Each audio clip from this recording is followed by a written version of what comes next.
Hi, I wanted to talk about a book that came out in 2005 called Wha Huh. I remember buying this book back in the day. I don't know what I did with it, but I recently saw it on the cartoonist kayfabe ringside seats, and I decided to get it on eBay. And I read this, and I really have to wonder who Marvel was publishing this book for. I mean, usually when you have a book, you have an audience, and that audience will hopefully like the book and it'll take off. But it's an odd book, and I keep wondering, like, why was this even made? Okay, essentially, Wha Huh is a parody of What If, where it's a parody, but then there's shade throwing, there's some bad jokes, there's some, like, breaking of the fourth wall kind of stuff. It's just odd. So let me just get to the credits first. The writers are Brian Bendis, Mark Miller, Ed Brubaker, Brian K. Vaughan, Mark Andreyko, Nick Thompson, Mark Waid, Tom Payer, and there's a page written by Stan Lee. And it's drawn by Jim Mahfood. So I'm thinking, okay, Mahfood's here. Now, this cover looks more like a Mahfood kind of cover. And it's weird because it's all these, like, C-lister villains and heroes.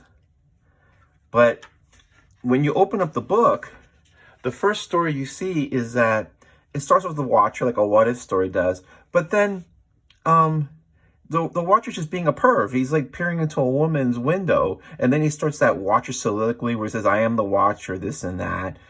And then he has this one line where he goes, "Listen, I seem pathetic. I was there for cross-gen."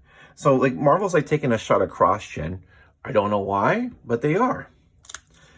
Then it's just there's a lot of just 1, 2, 3 page, gags that necessarily aren't that funny. Like, what if the Avengers all had beards? What if MODOK had an itch? And I guess he's got short arms. This one's actually funny. What if DC let us do Batman, Daredevil, and they show hell being frozen over? There's this 2-pager written by Ed Brubaker where the Fantastic Four make it to the moon, and then they die because they run out of air. But there's this weird joke where, like, Ben Grimm is piloting the ship, and he says, "Sweet Christmas, cosmic rays. I warned you about this, smart guy." And Reed replies, "Sweet Christmas? What are you, black all of a sudden?" And I know in 2021, that ages terribly, but like in 2005, that wasn't even necessarily very cool. That wasn't even cool then. And, for me, it wasn't cool in 2005. So I'm like, okay, who's this book for?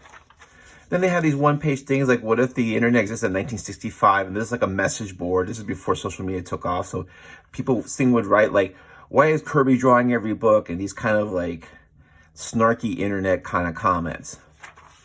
Then there's a one-pager that Stan Lee writes, and he answers the question, what would I have done if I got out of comics? And he said I would try to continue to break into comics. That was his answer. So somehow he got Stan Lee to do a page here.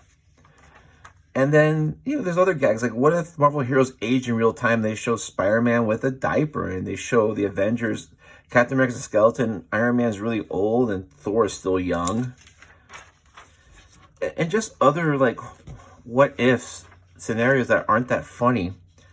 And then there's ones like, what if Stan Lee was the writer of Ultimate Spider-Man? So what they do is they reprint the first few pages of Amazing Fantasy 15, and then they cut to this conversation that Joe Quesada is having with Brian Bendis, and Quesada's like, "Listen, are we just going to reprint Amazing Fantasy 15?" And Bendis goes, "Yeah, that's the joke. It's great." And Quesada's like, "I hope you didn't charge Marvel for this." And he's like, "Oh, well, yeah, that's funny too." And then Quesada says, "Listen, I'm calling Jeff Loeb," and Bendis is like, "Why?" He goes, "I want to see if he wants to write Ultimate Spider-Man." And then Bendis goes, "Okay, joke's over." And Quesada says, "That's what I thought." And then Bendis is like, "I love you." So, like, Bendis is writing himself with a terrible idea and having Quesada, like, basically threaten his writing job on Ultimate Spider-Man. I mean, I know it's in good fun, but okay. And then every page that we have here with Bendis is a different character that, one of his independent characters that he did on the independent scene that he owns. And then next is a question mark. So it's like pimping himself while he's here. And all through it, I know Jim Mahfood drew this, but it looks like Fred Hembeck kind of almost drew this. It's almost like they either couldn't get Fred Hembeck to draw it, or they got Jim Mahfood and they told him, hey, draw like Fred Hembeck, or hey, he thought, hey, it might be funny if I drew like Fred Hembeck. So then you have this next story. What if the Black Panther were actually white? Written by Brian K. Vaughan. And so, you know, the Black Panther takes off his mask and he's white dude. And they say, hey, you're supposed to be from Africa. He goes, yeah, I'm from South Africa. And so the running joke here is like, you can't call yourself black something if you're not really black. And he's like, well, what about the widow? And it's kind of like funny that Hawkeye is the guy that has the biggest issue, because I always have a feeling that Hawkeye would be the guy, one of the guys that would have an issue. That's just my personal take. And then it's just a dumb joke. Then they have this thing, what if identity crisis happened in the Marvel Universe, so they're taking a shot at DC? Whatever. And then there's other like what if scenarios, and this one's actually a funny one, because it's like, what if Wolverine, Brian Bendis and Mark Andreyko asked, what if Wolverine did appear in every comic? So they show him in the Archie verse, and Wolverine's slashing somebody, and Archie is, you know, saying, sweet Jesus, the horror.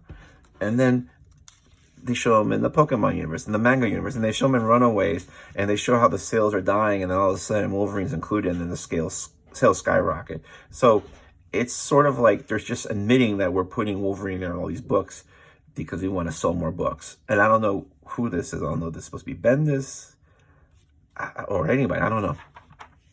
Then this is the oddest story is, what if the Galactus got food poisoning? So Galactus eats Ego, the living planet. He's got an upset stomach. And Silver Surfer says, listen, if you're sick, are you going to get sick upstairs or downstairs? And Galactus says, downstairs. So Silver Surfer flies off and brings Galactus this commode that you can take a dump in. So there's all the Watcher runs in and goes, hey, look, enough. This is really bad taste. And he goes, we got to end this now. And then the Watcher that's there says, hey, well, listen, but you're going to miss the best part. This is how the universe was born. And for all of you who aren't familiar, when Jim Shooter was editor-in-chief in the 80s, he created this new universe that he really pushed. It was supposed to be a separate universe from Marvel, and it was supposed to be all different heroes. Heroes supposed to age in real time. And it failed. And this is close to 20 years after he created the new universe, and they're still taking shots. And then at this point, there's this little asterisk with this little CYA yellow box where he's saying, hey, just kidding, Mr. Shooter, backpedaling Brian, who owns every issue of DP7. DP7 was a new universe book too. So it's like, okay, I know Jim Shooter is hated in the industry. I know that supposedly they hung him in effigy when he was fired. People dispute that, but a lot of people say it really happened. But I don't know why almost 20 years later you're taking shots at Jim Shooter for the new universe. It's like, that's like a deep cut. It's like, to me, it's like, really? Like, you still have to bash Jim Shooter for this? And there's just like other what if stories, you know, little things that aren't funny. You know, like, what if Emma Frost could read my mind? And then, like, you know, she's just beating the shit out of some guy, excuse my French, because, like, you know, he's probably thinking pervy thoughts. And then there's this 2-pager of what if the Punisher was a bleeding heart. At the end of the day, he tries to, like, talk to these criminals and, like, explain the error of their ways, and they just blast him to death, and he dies. And then the last one is, like, what if the Incredible Hulk had been bitten by a radioactive spider? It's just, again, it's almost, to me, it's almost like, oh, I'm sorry, this is another one. What if Mark Millar had never been a comic book writer? And they show Mark Millar as a homeless dude. So I don't know if Millar's poking fun at himself or who wrote that one or whatever. And then they show the Watcher at the end, and the Watcher is like something out of like one of those old school rap videos where he's like in a hot tub with a couple of women, and he's got this big gold chain with a W on it. And he's got the funky Cold Medina. It's just, this is almost like what they call the vanity book, you know, like when you have a book and no publisher wants to pick it up. So you have some company to print copies of this book so you can hand out, but it's not any stores. No one's carrying it. you can't buy it anywhere. It's called a vanity book. And to me, it's almost like a vanity book where some guys just got together and thought, hey, we're going to do something really we think is funny, but it's like, I think it's funny to them, but it's not funny to really much else. I mean, again, it's like every book has a target audience, and every book has people that they think, hey, this is a target audience. We think that if you're fans of this, you're going to like this new book. But I don't get it. I honestly think they just did it for their own egos. And that Marvel would actually publish this thing, I mean, definitely Marvel wouldn't publish something like this today. But it just, I don't get it. I mean, like, there must have been some other book they could have published. But whatever. Anyway, if you see this in the dollar bin or quarter bin, maybe better, pick it up. I wouldn't pay more than $1. I wouldn't pay shipping like I did on eBay. It's just not worth it. But if you just want to see a really odd book, this is it. But again, if you never read it, you're not missing much.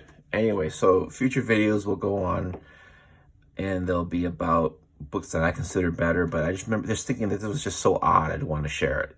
Thanks.